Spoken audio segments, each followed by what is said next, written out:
10 বছর দিয়ে কি করবোটা কি? আমি 10 বছর দিয়ে, আমি তো বলছি আমি এই কাজের জন্য নই। দেশে আমার দেশ পরিচালনা করা আমার দায়িত্ব না, আমার কাজ না, আমি জানি না এটা কিভাবে করতে হয়, আমি যেটা জানি সেটা করি। ইউনূস, ডক্টর মোহাম্মদ ইউনূস, আপনাকে আমাদের অনুষ্ঠানে স্বাগত জানাই। আপনাকে আরো জানিয়ে রেখি, আমাদের সাথে আমাদের প্রযোজক আরাফাত এবং আমাদের যারা জার্মান কলাকুশলী আছেন তারা সবাই আপনাকে সালাম শুভেচ্ছা জানিয়েছেন। আমরা আপনাকে খুব ধন্যবাদ জানাই আমাদেরকে সময় দেওয়ার জন্য। আমিও সালাম জানাচ্ছি সবাইকে, অসংখ্য ধন্যবাদ সবাইকে, তোমার কলাকৌশলী এবং আরাফাত এবং তোমাকে এবং শ্রোতাদের সবাইকে সালাম দিচ্ছি। Thank you so much sir. আমি সরাসরি প্রশ্নে চলে আসি যে প্রফেসর ইউনূস, আপনি সাধারণত সাক্ষাৎকার দিতে চান না, অনেকে বলে থাকেন দেশি গণমাধ্যমে কথা বলতে আপনি স্বাচ্ছন্দ্য বোধ করেন না।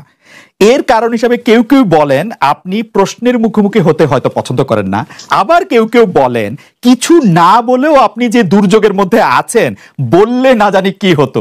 আপনার মন্তব্য একটু শুনতে চাই প্রফেসর ইউনূস। তুমি তো সবটা বলে ফেলেছো সমস্যাগুলো কি। কাজে এই হলো অবস্থাটা হলো, আমি বলছি দেশের কাউকে কিছু বলি এমন কথা তো নয়।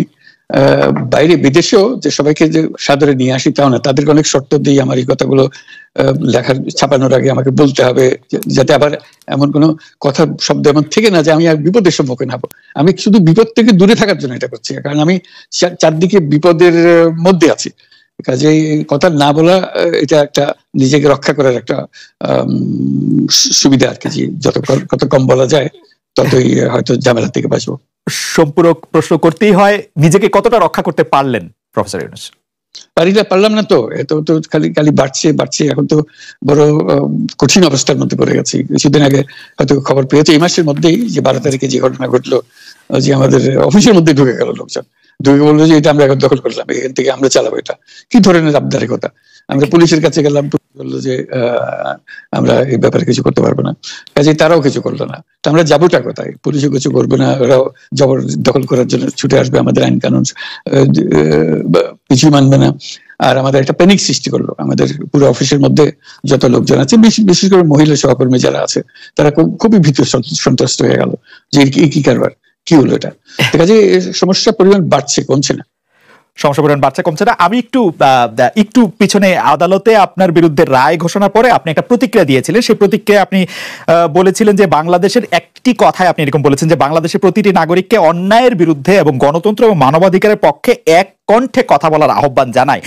অনেকে এইটাকে দেখছেন হচ্ছে এরকম করে যে আপনি গণতন্ত্রের পক্ষে লড়াইয়ে সামিল হতে বলছেন, প্রশ্ন কেউ করছেন, প্রশ্ন উঠছে আপনি কি এইসব মামলা মোকদ্দমা থেকে মুক্তি পেতে এই সরকারেরই পরিবর্তন চাইছেন? খালেদ, তুমি কি গণতন্ত্রের বিরুদ্ধে নাকি? হঠাৎ এটা নিয়ে তো গণতন্ত্রের কথা বললাম আমার জন্য তুমি তো বলে তুমি বলছো যে আমিও তো আছি, কাজে আমাকে পৃথকভাবে বলতে হচ্ছে কেন?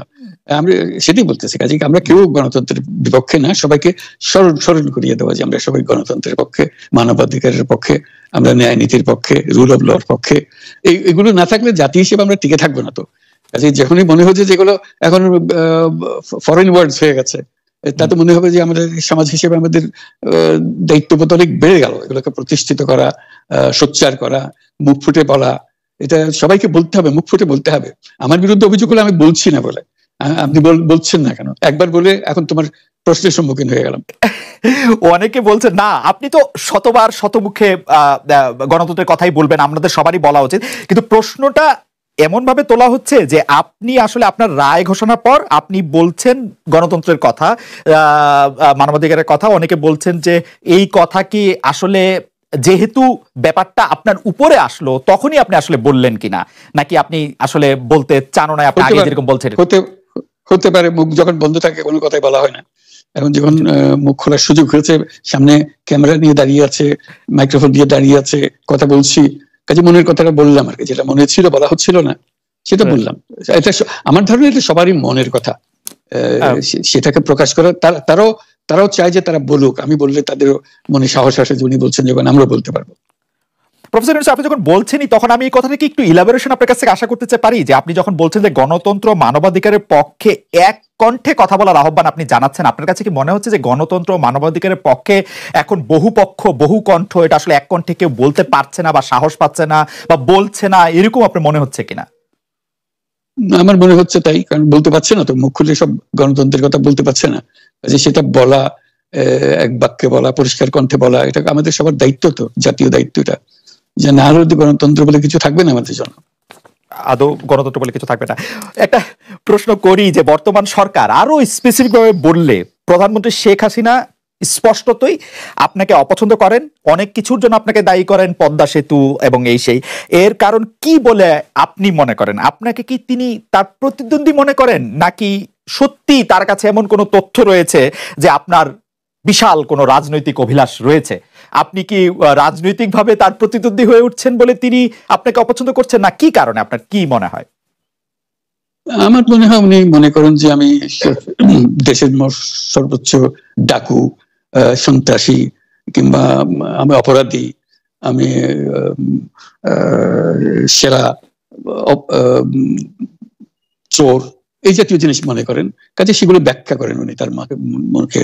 উনি বলেন যে আমি সুদখোর, আমি ঘুষখোর, আমি সব এমন সব কটু শব্দ ব্যবহার করেন, যাতে মনে হয় যে আমার সম্বন্ধে তার ধারণা খুবই খারাপ।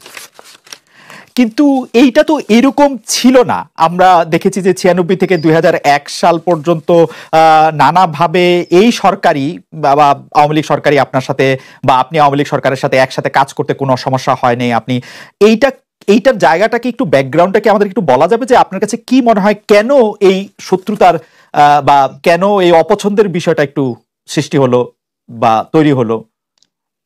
যেই হোক, এটা আমার তরফ থেকে হয়নি। আমি তাকে যথাযথ শ্রদ্ধা করে নিয়ে গেছিলাম আমাদের মাইক্রো ক্রেডিট সামিটে ওয়াশিংটন ডিসিতে, আমাদের প্রধান অতিথি করে নিয়ে গেছি, সবাই সম্মান করেছে।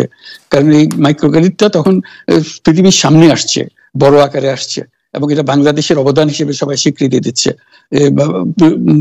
ওয়াশিংটনে দুনিয়ার সেরা যারা সবাই উপস্থিত ছিলেন, তার মধ্যে আমরা ওনাকে নিয়ে গেছিলাম এই জন্য যে বাংলাদেশের পক্ষ থেকে এই গৌরবটা যেন তিনি আমাদের পক্ষ হয়ে গ্রহণ করেন। উনিও রাজি হয়েছেন, উনিও গেছেন, করেছেন। কাজে এটা স্বাভাবিক